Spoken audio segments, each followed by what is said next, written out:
Dear student, पिछले video में आप लोगों ने देखा क्या कि इंटीग्रेशन के कुछ फार्मूले आपको बताए गए और उसका कॉन्सेप्ट ही बता रहे थे।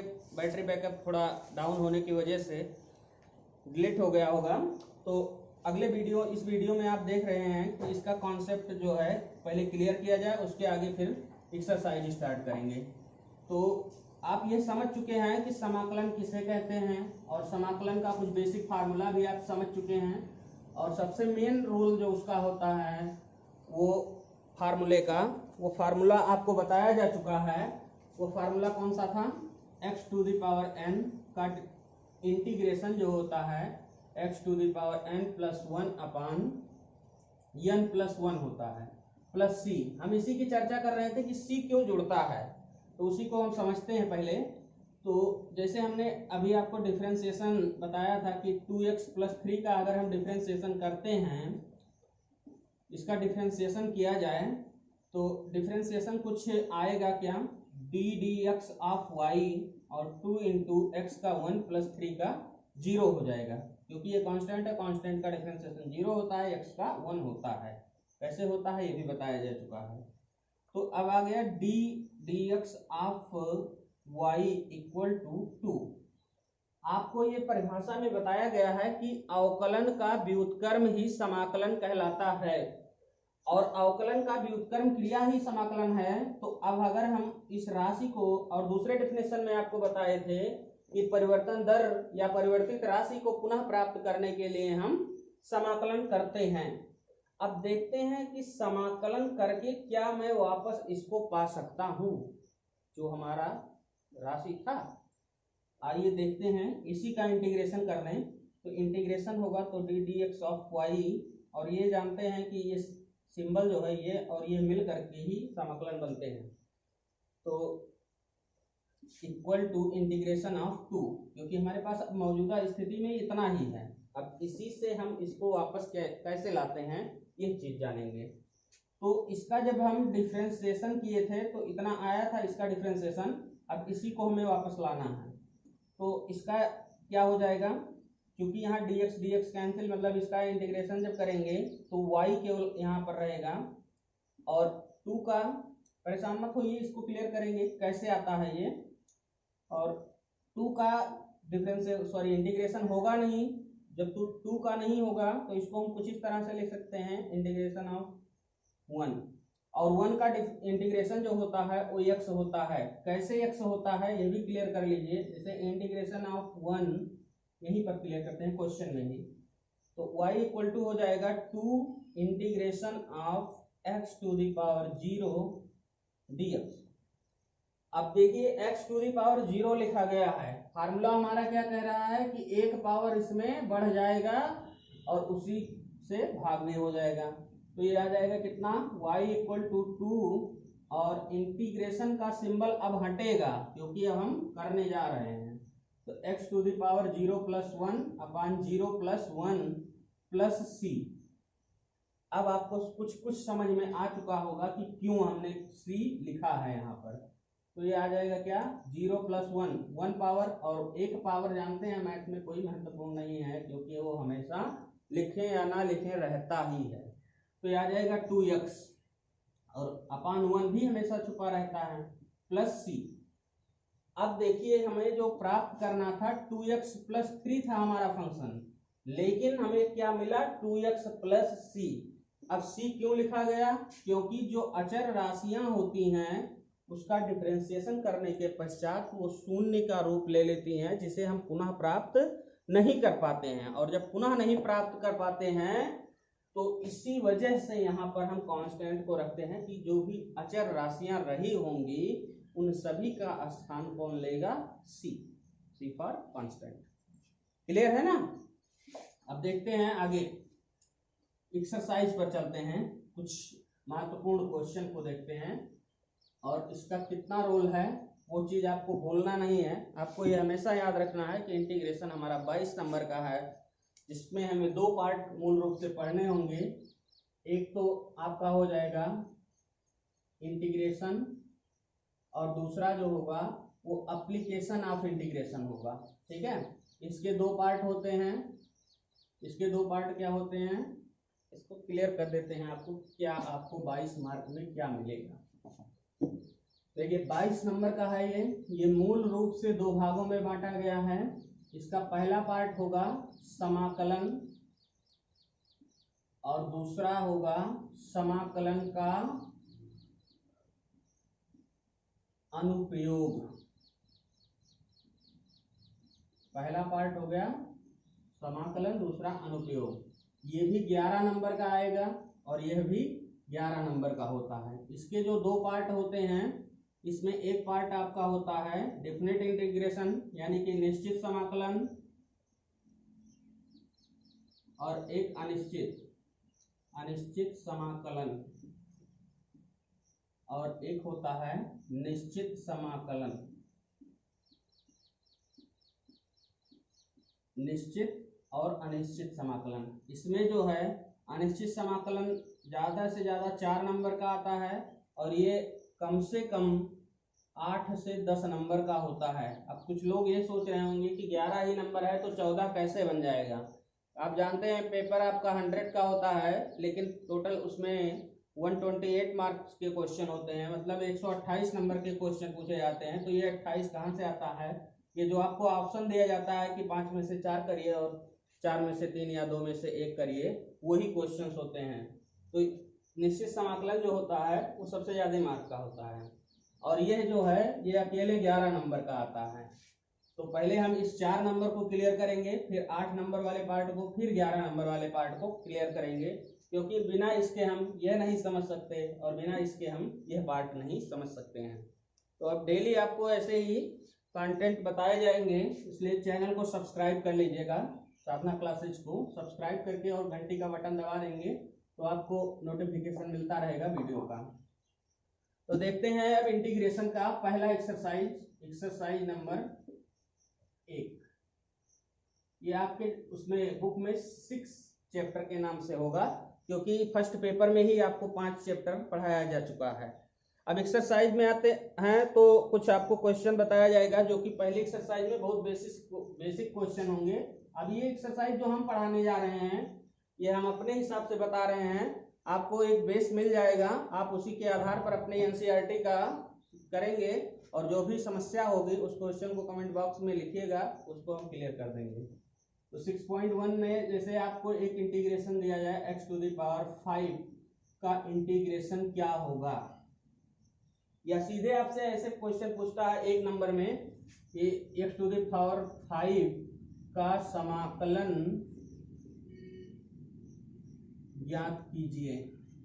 मैथ में जितनी भी क्रियाएं होती हैं वो सब हल कीजिए, ज्ञात कीजिए, सिद्ध कीजिए पर ही डिपेंड होती हैं। ऐसा नहीं कहेगा x⁵ का समाकलन लिखिए, ये मैथ की लैंग्वेज में नहीं आएगा, क्योंकि हमारा मैथ जो है वो सिद्धांतों पर चलता है।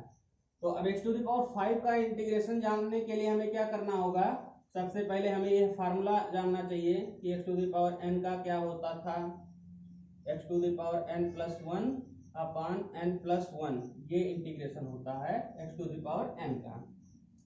यहाँ भी x है लेकिन n के स्थान पर यहाँ 5 लिखा गया है। तो जब यहाँ 5 लिखा गया है तो क्या होगा? ये हो जाएगा x⁵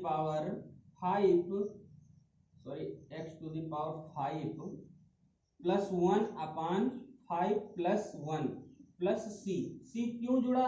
क्योंकि कांस्टेंट टर्म होते हैं कुछ, जो कि हो सकता है कि अवकलन जब किया गया हो इसका तो वो गायब हो गया हो। तो कांस्टेंट हमेशा आप याद रखेंगे कि यह चीज आपको नहीं भूलना है, अन्यथा अगर क्वेश्चन 3 नंबर का पूछा जाएगा तो आपको 2 नंबर से अधिक नहीं मिलेगा। तो आपको 3 में 3 चाहिए, 8 में 8 नंबर तक के क्वेश्चन पूछे जाते हैं आपकी इसमें इंटीग्रेशन से।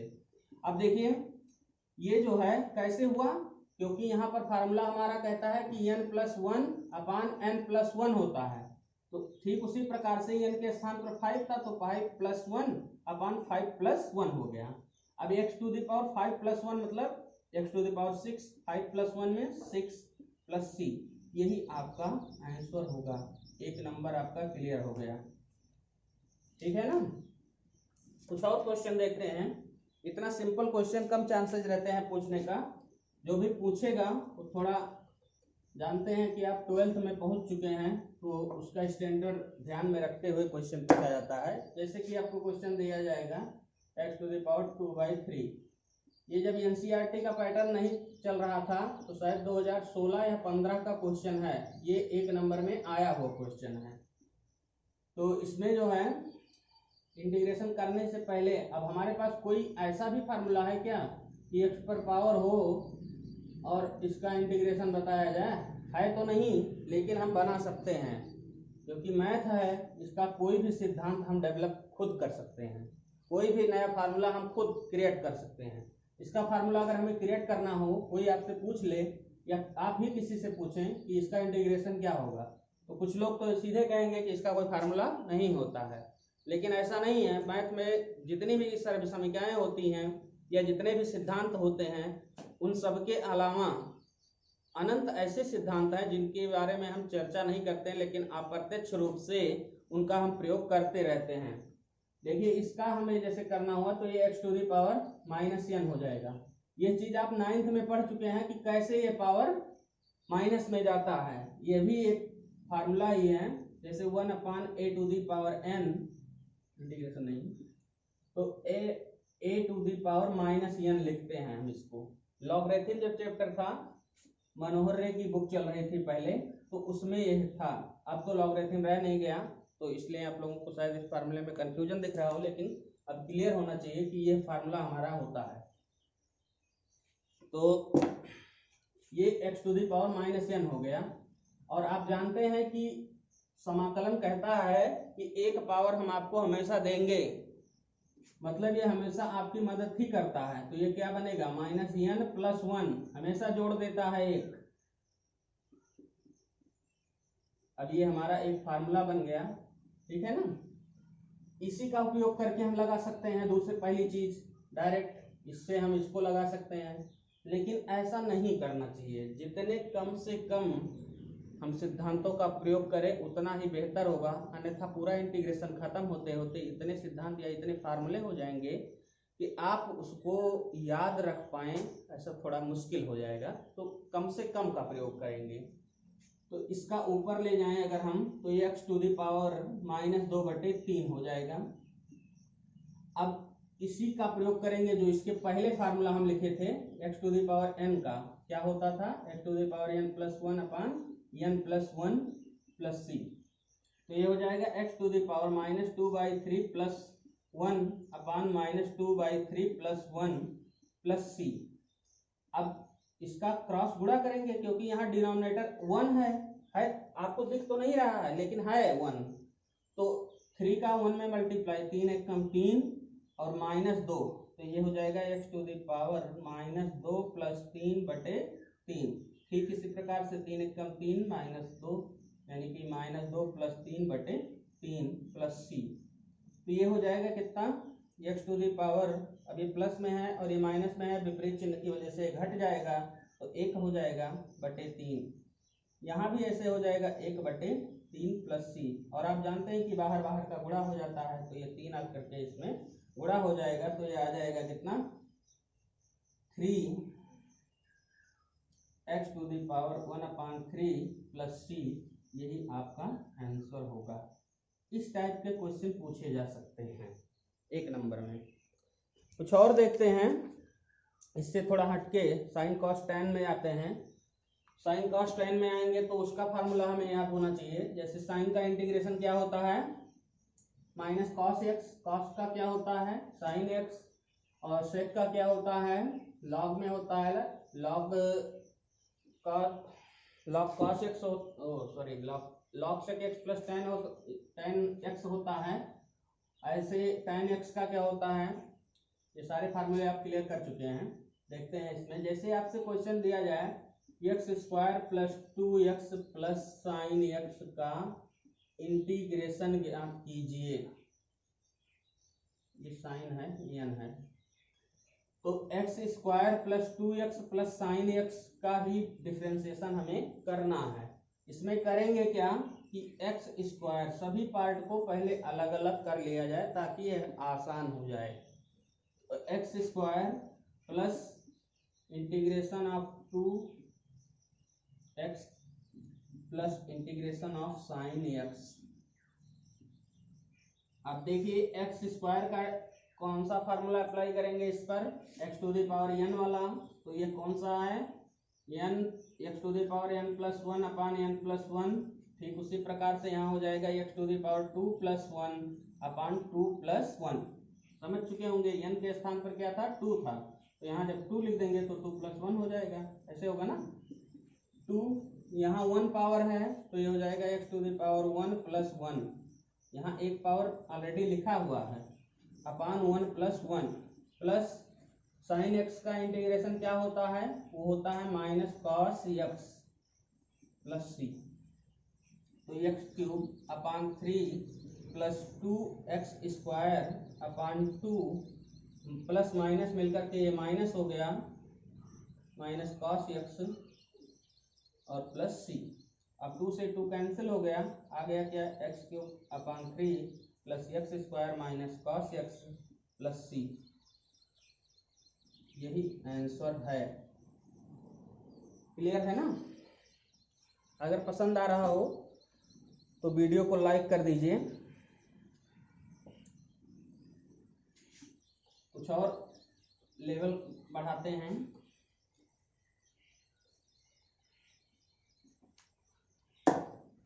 जैसे आपसे कह दिया जाए साइन एक्स अपान कास स्क्वायर एक्स का इंटीग्रेशन ज्ञात कीजिए।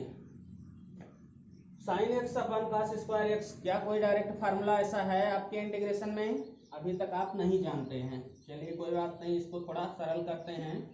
साइन एक्स स्क्वायर लगा हुआ है, स्क्वायर का क्या अर्थ होता है, जैसे एक्स स्क्वायर लिखा जाता है तो इसको हम लिखते हैं एक्स इंटू एक्स। ठीक उसी प्रकार से ये हो जाएगा cos x into cos x. आप कुछ समझ में आ रहा होगा कि क्या करने जा रहे हैं।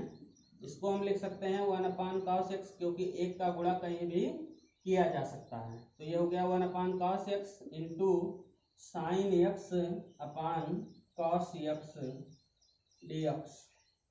वन अपान कॉस एक्स को हम क्या लिखते हैं, सेक एक्स लिखते हैं, और साइन बटे कॉस क्या होता है, tan x होता है। अब फार्मूला आपको याद आया कुछ, sec x tan x का क्या बताया गया था integration, sec x tan x का इंटीग्रेशन होता है sec x और प्लस c। तो यही आपका आंसर होगा। ये भी क्वेश्चन पूछा जा चुका है 2014 में। एक कुछ और पार्ट देखते हैं।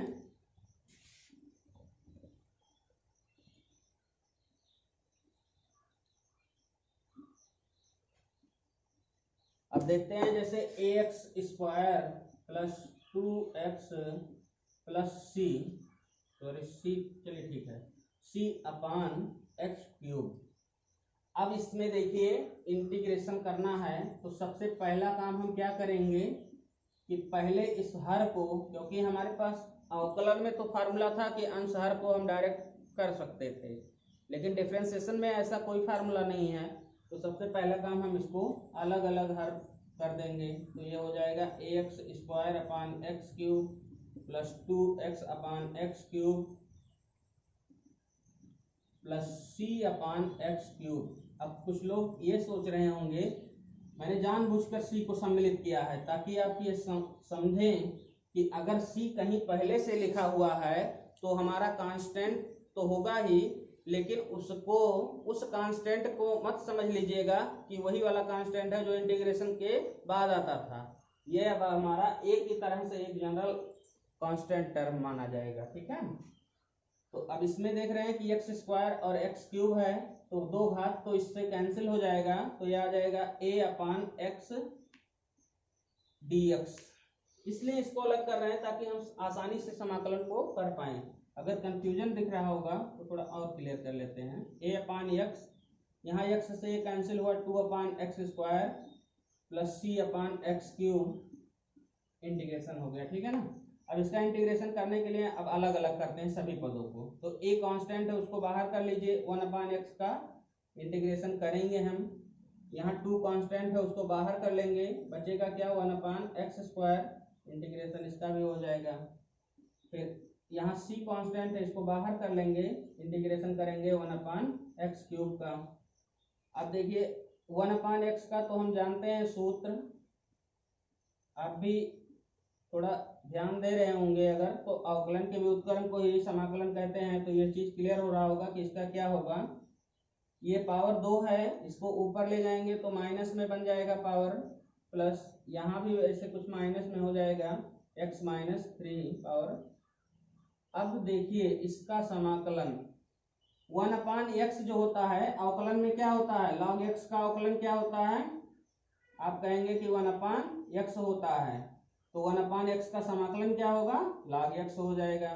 तो ये आ गया log x प्लस x पर पावर -2 है, और जब x पर पावर n के फॉर्म में कोई भी होगा तो एक पावर बढ़ेगा, यानी कि 2x पर power -2 plus 1/-2 plus 1 plus c, यहाँ भी वैसे ही हो जाएगा -3 प्लस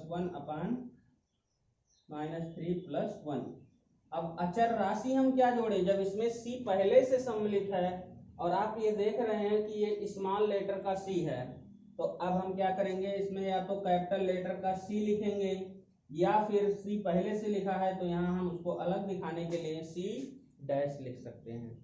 आगे आपको ऐसे भी समाकलन मिलेंगे कि जिसमें 2-2 बार 3-3 बार समाकलन करने होंगे आगे, और आप जब जाएंगे ग्रेजुएशन में बीटेक या बीएससी करेंगे तो उसमें आपको 3rd 4th डिग्री तक का करना होगा। तो जब 4 बार करेंगे तो 4 बार तो c को हम 4 तरीके से लिख नहीं सकते हैं, तो उसमें यही करते हैं C1 C2 C3 C4 लिखते हैं, या C single dash C double dash C triple dash इस तरीके से लिखते हैं। ठीक है, तो इसका थोड़ा और आगे सॉल्व किया जाए अभी।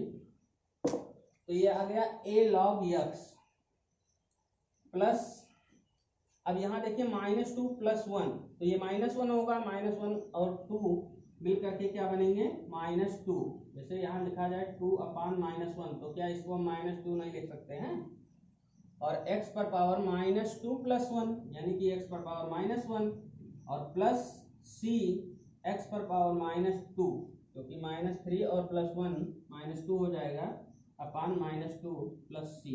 यही आपका आंसर है। क्लियर हो गया। तो इसी तरीके का एक्सरसाइज कुछ और मिलेगा,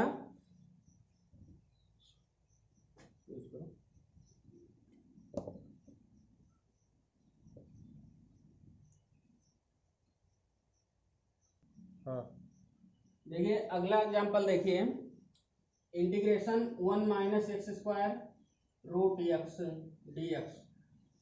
अब इसका इंटीग्रेशन करना है। इस तरीके के क्वेश्चन आपको एक्सरसाइज में मिलेंगे, इसलिए बताया जा रहा है ताकि आपका जब कॉन्सेप्ट आप समझ चुके होंगे किस प्रकार से हमें समाकलन करना है, तो एक्सरसाइज में 90% क्वेश्चन आप खुद सॉल्व कर सकते हैं। इसलिए इस एक्सरसाइज से रिलेटेड जितने भी प्रकार के आपके एक्सरसाइज में आएंगे क्वेश्चन, वो सारे क्वेश्चन को पहले ही हम क्लियर कर दे रहे हैं। देखिए इसमें √x बाहर भी है और इसमें भी है, तो क्या आप अभी इस फार्मूले को देख चुके हैं फर्स्ट और सेकंड फलन का, तो आप कहेंगे नहीं अभी ऐसा कुछ भी नहीं जानते हैं हम। तो ऐसा नहीं जानते हैं तो हमारे पास विकल्प क्या बचा कि इसका हम इसमें मल्टीप्लाई कर लें, यानी गुणा कर लें। तो √x का 1 में गुणा होगा √x, और √x का जब इसमें गुणा होगा, √x का मतलब क्या होता है, x पर हाफ पावर 1/2 पावर, और 2 पावर यहाँ पर है तो x टू पावर और x टू दी पावर 1/2। अब इसका इंटीग्रेशन हमें करना होगा, अलग अलग पार्ट में करते हैं। तो ये x to the power 1/2 root का अर्थ यही होता है, और फिर इसमें जब आएंगे तो ये पावर जुड़ेगा, क्योंकि a to the power m into a to the power n equal होता है a to the power m plus n की। तो अब ये क्या हो जाएगा, x to the power 2 plus 1/2। अब देखिए x to the power 1/2 minus integration of x to the power 2 2 जब 4 1 5, मतलब 2 दूनी 4 और 1 5/2 पावर बन गया ये। अब इंटीग्रेशन करिए तो x to the power n का क्या होता है, फिर से वही सूत्र आएगा। तो ये आ गया x to the power n वाला फार्मूला, यानी कि 1/2 plus 1/1/2 plus 1 minus x to the power 5/2 plus 1 upon 5/2 plus 1 plus c। हर बार डिफरेंशिएशन के बाद आप कांस्टेंट लिखेंगे ही। अब इसको और आगे देखते हैं। दो आधा पावर और एक पावर अपने लैंग्वेज में देखते हैं। आधा और एक मिलके 1.5 होता है, यानी कि 3/2। तो x पर पावर 3/2 बटे 3/2, 2 एकम 2 और 1 3/2 प्लस यहाँ भी ऐसे 2 2 एकम 2 और 5 पहले से 5 2 7, यानी x to the power 7/2 upon 2 Ekam 2 5 7/2 plus c। अब इसमें बाहर गुणा हो जाता है, ऐसा मैथ हमारा कहता है, रूल जो है। तो ये हो जाएगा 2/3 x टू द पावर 3/2 और ये 2/7 x to the power 7/2 plus c। I hope समझ चुके होंगे, ठीक है ना। तो अब एक्सरसाइज से रिलेटेड सारे क्वेश्चंस को करवाया जाएगा। अगले वीडियो में मिलते हैं, तब तक के लिए धन्यवाद। चैनल को सब्सक्राइब और लाइक करना बिल्कुल मत भूलें। धन्यवाद।